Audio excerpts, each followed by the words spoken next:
Elevator চ্যানেলে আমি তোমাদেরকে ওয়েলকাম জানাচ্ছি।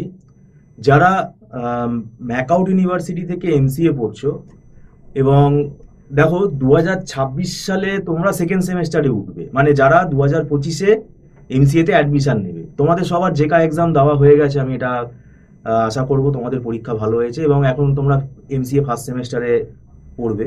একটু অবাক হচ্ছ তোমরা এটা ভেবে যে এখনই স্যার কেন সেকেন্ড সেমেস্টারের কথা বলছে।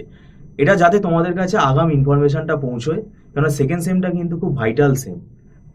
প্রথম কথা হচ্ছে ফার্স্ট সেমেস্টারে স্টুডেন্টরা অতটা, কিছু কিছু স্টুডেন্ট আছে, সবাই না, তারা কিন্তু ক্যাজুয়াল থাকে যে ও ফার্স্ট সেমেস্টার সবে কলেজের ঢুকলাম, কলেজের একটা ক্যাজুয়াল ব্যাপার থাকে। কিন্তু ব্যাপারটা হচ্ছে আমরা দীর্ঘদিন এই পড়িয়ে অভ্যস্ত, যেহেতু ফার্স্ট সেমেস্টারে সাপ্লি পেয়ে সেকেন্ড সেমেস্টারে আসে, সেটা কিন্তু খুবই খারাপ লাগে আমাদের। এবং সেইটা আমি অলরেডি ফার্স্ট সেমেস্টার নিয়ে তোমাদের এর আগে অনেক আলোচনা করেছি। তো এখন যারা ফার্স্ট সেমেস্টার নিজেরা পড়ছো সেটা ঠিক আছে, কিন্তু ব্যাপারটা হচ্ছে সেকেন্ড সেমে তোমাদের মাথায় রাখতে হবে তোমাদের 4খানা কম্পালসারি পেপার আছে, আবার ইলেকটিভও আছে। এই 4খানা কম্পালসারি পেপারের মধ্যে তোমাদের নেটওয়ার্কিং আছে। দেখো নেটওয়ার্কিং কিন্তু নেটওয়ার্কিং এর মধ্যে কিন্তু অনেক অঙ্ক আছে। এবার কোন কোন চ্যাপ্টারগুলো থেকে অঙ্ক আসে সেগুলো এখন বললে তোমরা বুঝতে পারবে না, কারণ অনেক প্রোটোকলের ব্যাপার আছে। নেটওয়ার্কিং যে আমাদের লেয়ার আছে, ওএসআই মডেলের অনেক প্রোটোকল আছে, কোন লেয়ারে কি প্রোটোকল কাজ করে। এবার এক একটা প্রোটোকলের ওপর, এক একটা লেয়ারের ওপর এক একটা চ্যাপ্টার আছে, সেগুলো আমরা পরে আলোচনা করব, সাবজেক্টিভ আলোচনা আমরা পরে করব। কিন্তু এটুকু বলে রাখছি, নেটওয়ার্কিং এর মধ্যে আমাদের কিন্তু অনেক অ্যালগোরিদম আছে এবং তার উপর আবার ম্যাথামেটিক্যাল, মানে নিউমেরিক্যাল প্রবলেম আছে। সেই ফর্মুলাগুলো আমাদের শিখতে হবে। মানে তুমি পরীক্ষার হলে কিছু নিজে বানাতে পারবে না। তারপরে তোমাদের যেটা রয়েছে পাইথন দিয়ে ডেটা স্ট্রাকচার, তো পাইথন প্রোগ্রামিং ভালো করে জানতে হবে। আর ডেটা স্ট্রাকচারে প্রায় মোটামুটি ধরো 30-32টা অ্যালগোরিদম তো তোমাকে করতেই হবে, না হলে কিন্তু অসুবিধায় পড়ে যাবে। এবং সেগুলো আবার প্রোগ্রাম লিখতে হবে। পাইথনের খুব ভালো দখল না থাকলে তুমি প্রোগ্রামগুলো লিখতে পারবে না, কারণ প্রোগ্রামগুলো একটু বড় হয়, প্রায় 1 পাতা 2 পাতার প্রোগ্রাম হয়ে যায়। তারপরে অ্যালগোরিদম পার্টটা তো রয়েছেই। এছাড়া তোমাদের অপারেটিং সিস্টেম রয়েছে আর জাভা প্রোগ্রামিং রয়েছে। অপারেটিং সিস্টেমটাও কিন্তু ওর মধ্যে মানে প্রচুর অঙ্ক আছে, প্রচুর ফর্মুলা আছে এবং সেগুলো আবার অ্যালগোরিদম লিখতে হয়। তো সেক্ষেত্রে এটাও পুরোপুরি একটা লজিক্যাল সাবজেক্ট, মানে অ্যানালিটিক্যাল সাবজেক্ট। তো এটা একটু তোমাদের হয়তো মনে হতে পারে, তোমরা হয়তো কথাগুলো শুনে একটু বিরক্ত হতে পারো, কিন্তু সেটা যদি একান্তই ভালো না লাগে সেটা তোমাদের ব্যক্তিগত ব্যাপার। কিন্তু যারা সিরিয়াস, যারা কিন্তু ব্যাপারগুলো সম্বন্ধে জানে না, তাদেরকে বলাটা আমাদের ডিউটি। যে অপারেটিং সিস্টেমের মধ্যে দেখবে তোমাদের প্রসেস কনসেপ্ট আছে, প্রসেস শিডিউলিং আছে, প্রসেস সিনক্রোনাইজেশন আছে, মেমোরি ম্যানেজমেন্ট আছে, তারপরে ডিস্ক শিডিউলিং আছে। এগুলো থেকে কি তুমি থিওরি লিখে চলে আসবে? নো, কোনো থিওরির ব্যাপার নেই, এখানে সবই অ্যালগোরিদম। এবং সেগুলোর আবার ম্যাথামেটিক্যাল ফর্মুলা আছে, সেগুলো নিউমেরিক্যাল আছে।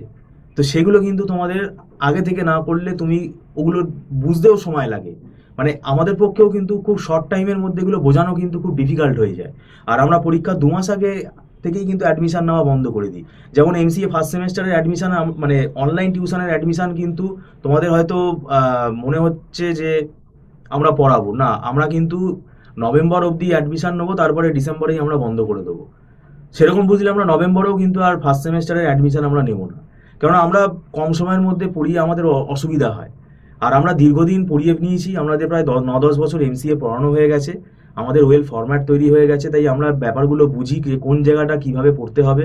একটা ওয়েল ফরম্যাট হয়ে গেছে। আর আমাদের এখানে প্রচুর নোটস আছে, তোমাকে মানে বেশি খাটতে হবে না। আমাদের মানে বই একটা ফলো করবে, কিন্তু আমাদের নোটসগুলোই তোমাকে হেল্প করবে, যেগুলো আমাদের নিজেদের হাতে লেখা। এবং এই নোটসগুলো খুব ইজি করে লেখা, এগুলো আমরা ক্লাসে ফলো করে পড়াই। তো এগুলো কিন্তু স্টুডেন্টদের বুঝতে সুবিধা হয়। তো আরেকটা সুবিধা হচ্ছে, দেখো এখানে তোমাদের মাসে মাসে অ্যাডভান্স পেমেন্ট করে ক্লাস করতে হয়, কোনো লামসাম টাকা এখানে অ্যাট এ টাইম চার্জ করা হয় না। তো মান্থলি ফিস সিস্টেমের বেসিসে যারা ক্লাস করে তারা অ্যাডভান্স মাসে মাসে পেমেন্ট করে তারা ক্লাস করে এবং এটা নট রিফান্ডেবল।